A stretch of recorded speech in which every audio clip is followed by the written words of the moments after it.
feel low, you can still go. Even when you feel slow, you can still go. Even when there's no hope, you can still go. I never answer to no, man, I still go. Go, go, go, go, go, go, go, go. Brian Giles with Brian Giles MTG. And we're back with the last of the Lost Caverns of Ixalan spoilers. So starting off, we have Volatile Fault. A cave land. Tap a colorless or pay 1, tap and sacrifice it. Destroy target non-basic land an opponent controls. That player may search their library for basic land, put it onto the battlefield, then shuffle, create a treasure token. Pause for the cause. And we're back. So, I was explaining Volatile Fault, and I just wanted to make sure I was starting off in the right spot, and I am. So it's a cave land, add it, tap a colors, pay 1, tap it, sacrifice it, destroy target non-ban, basic land, and opponent controls. That player may search your library for basic land card, put it on the battlefield, then shuffle. You create a treasure token. Now, that's a little more interesting than some of your land destruction lands. But, a treasure token's a lot more versatile.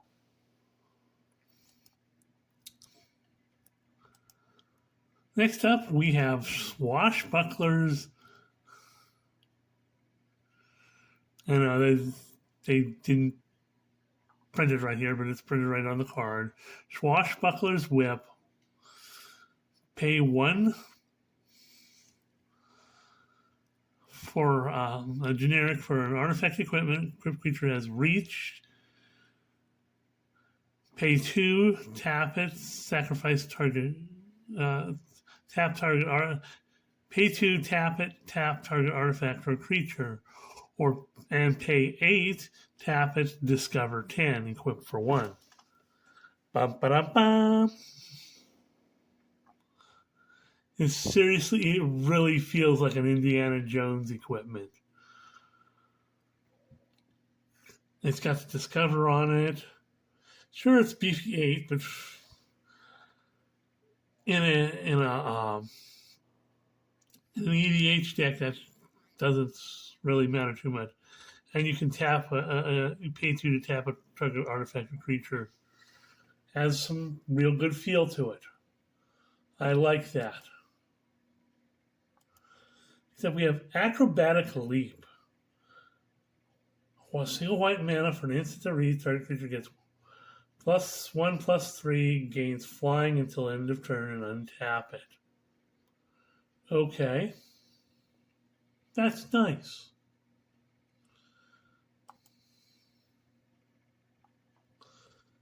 Then we have Adaptive Gem Guard. White and 3 for an artifact. 3/3 artifact creature gnome. Tap 2 untapped artifacts and or creatures you control. Put a +1/+1 counter on Adaptive Gem Guard. Activate only as a sorcery. Okay, we do have that artifact type field deck.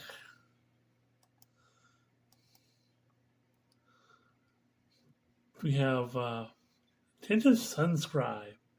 White and 1 for a 2/2 artifact gnome. Whenever Attentive Sunscribe becomes tapped, scribe 1. Then we have Cosmium Blast.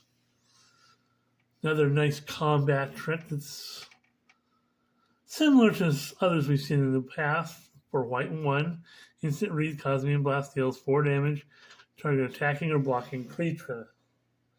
Now this is better than the Ganjo land, but still very nice.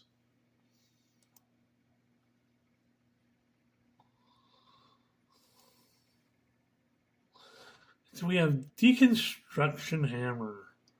Single white mana, equip artifact equipment, equipped creature gets +1/+1, has pay 3, tap it, sacrifice Deconstruction Hammer, destroy target artifact or enchantment, equip for 1. Okay.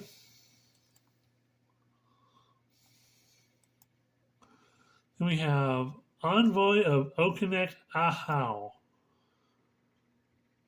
White and 1 for 3/3. White and 2 for 3/3. Cat Advisor. Pay a white and 4 to create a 1/1 artifact, gnome artifact creature token. So it can create a buddy. It's a bit expensive. Don't think it'll see much play.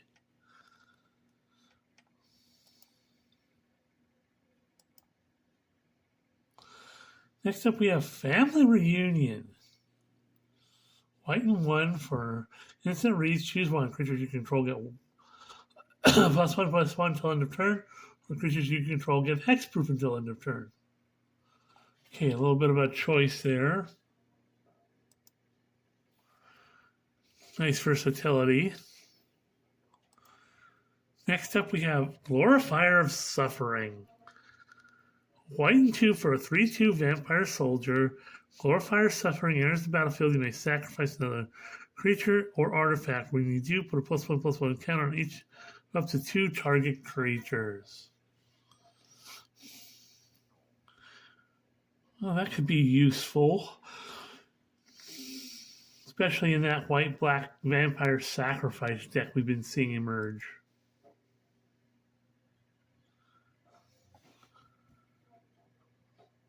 We have Iron Paw Aspirant. White and 1 for a 1/2 cat warrior.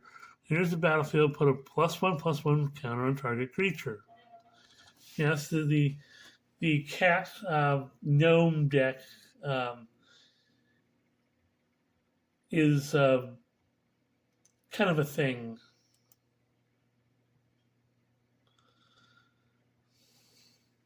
Then we have Might of the Ancestors. White and 2 for an enchantment to reach. At the beginning of combat on your turn, target creature you control gets +2/+0, gains vigilance till end of turn. That's not too bad. Then we have Old Tech Archaeologist, a beefy white and 4 for a 4/4 human artificer scout. When it enters the battlefield, choose one. Return target artifact cards from your graveyard to your hand or scry 3. Well, again, in that artifact gnome deck, you're looking to fill some spots and get some stuff back. That's the card. Next up, we have Quicksand Whirlpool. This is a beefy white and 5 for an instant that reads. This spell costs 3 less to cast if it targets a tapped creature. Exile target creature. So it's beefy if you're targeting untapped creatures, but if it's tapped, like somebody's attacking, look, I just paid 3 mana and you're exiled. Bye-bye. Next up, we have Soaring Sandwing. 2 white and 4 for a 3/5 dinosaur with flying. When it enters the battlefield, you gain 3 life and it has plane cycling 2.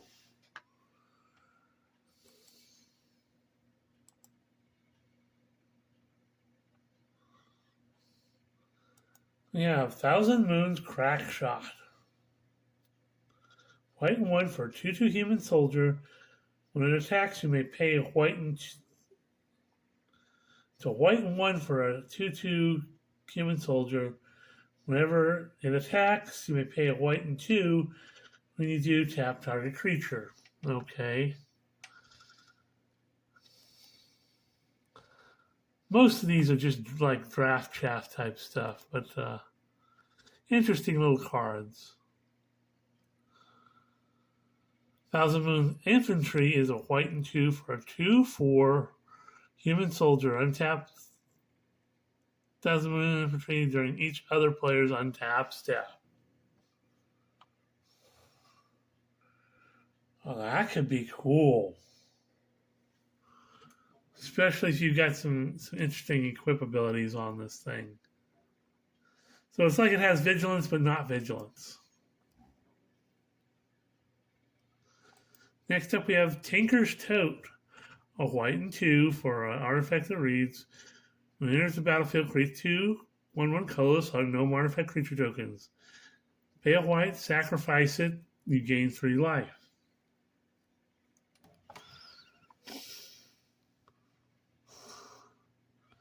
So you create a couple little gnome buddies and you can sacrifice it to gain some life. Not bad. Then we have Petrify. That's a white and 1 for enchantment aura. Enchanted permanent can attack or block, and it's activated. Chance to target artifact or creature. Enchanted permanent can't attack or block. Its activated abilities can't be activated. So, kind of a lockdown type effect. Then we have Ancestral Reminiscence. A blue and 3 for sorcery that reads, draw 3 cards and discard a card. For what you're paying, that's not bad. And you only have to discard 1 card.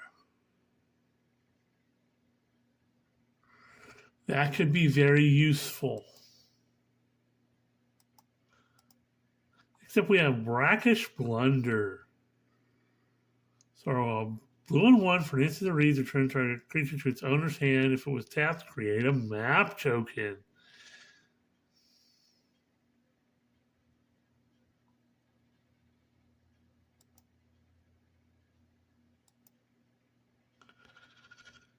That's interesting. Next up, we have Eaten by Piranhas.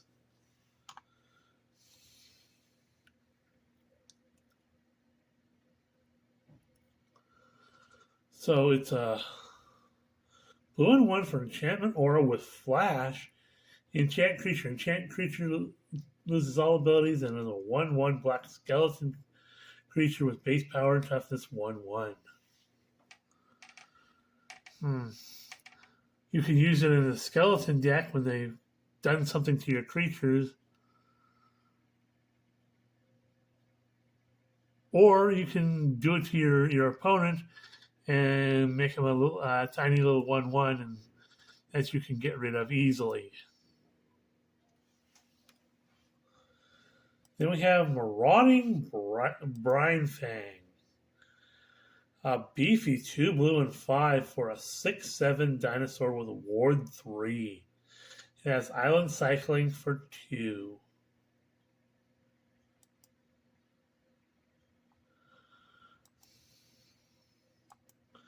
Next up we have Oaken Siren. A blue and 1 for a 1/2 artifact creature Siren Pirate. It has flying and vigilance. Tap it, add a blue mana, spend it only to cast an artifact spell or activate the ability of an artifact source. This card might actually go places because blue is a common color used in artifact decks.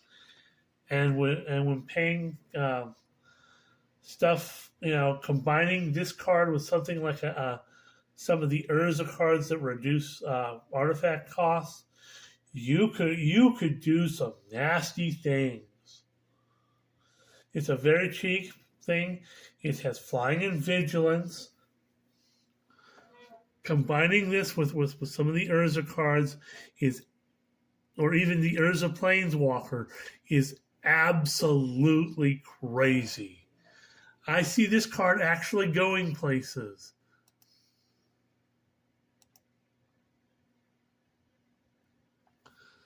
Next up, we have Out of Air. 2 blue and 2 for an instant that reads. This spell costs 2 less to cast if it targets a creature spell. Counter targets spell. So it's a 4 mana counter spell, which is a little expensive, but it's two blue if you're targeting a creature, which is like the original counter spell. Next up, we have Pirate Hat. because pirates. A blue and 1 for an artifact equipment. Equipped creature gets +1/+1 and has whenever this creature attacks, draw a card in its card. Equip a pirate for 1 or anything else for 2.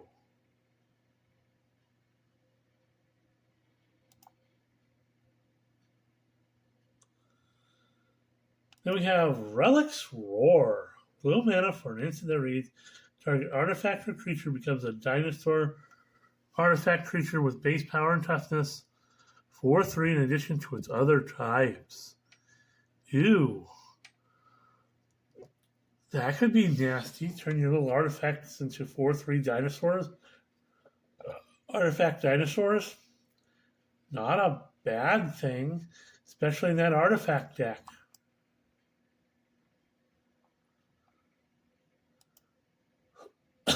River Herald Scout.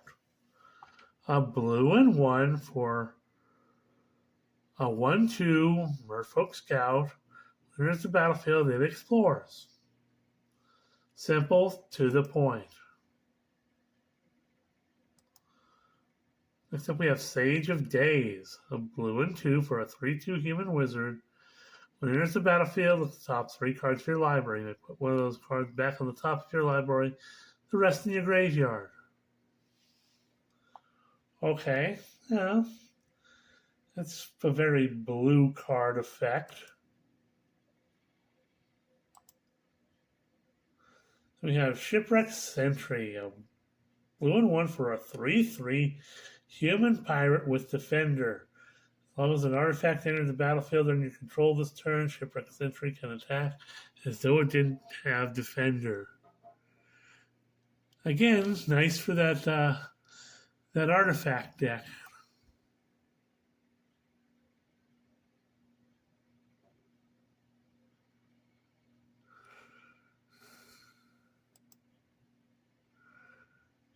We have Unlucky Drop. Blue and 3.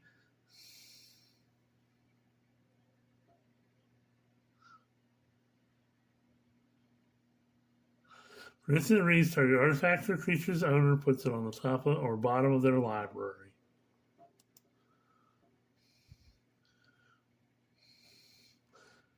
Some creature, kind of a creature removal.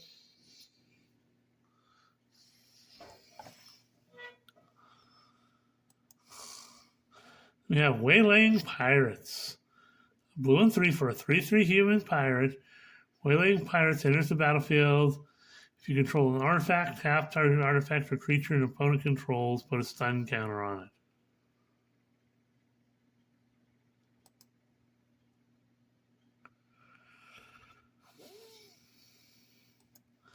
Next up, we have Acolyte of Alclazot. Black and 2 for a 1/4 vampire cleric. Tap it to sacrifice another creature or artifact. Each opponent loses 1 life and you gain 1 life. Well, that's a vampire, and it fits well in that vampire deck we were talking about. Another Chance. A black and 2 for an instant that reads, you may mill 2 cards and return up to 2 creature cards from your graveyard to your hand. And it says you may mill, so you don't have to mill that.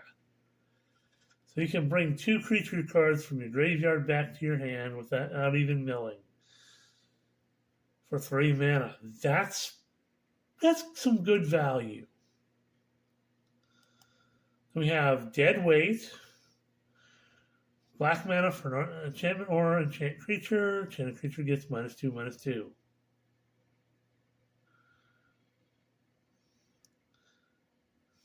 Hoo-ha. And we have Deathcap Marionette. A black and 1 for a 1/1 fungus with Death Touch. When it enters the battlefield, you may mill 2 cards. But that also fits in that that black type of mill type reanimator recursion deck. So hoo-ha. we're going to say we're almost at 20 minutes. We're going to stop here, and we'll see you on the next video.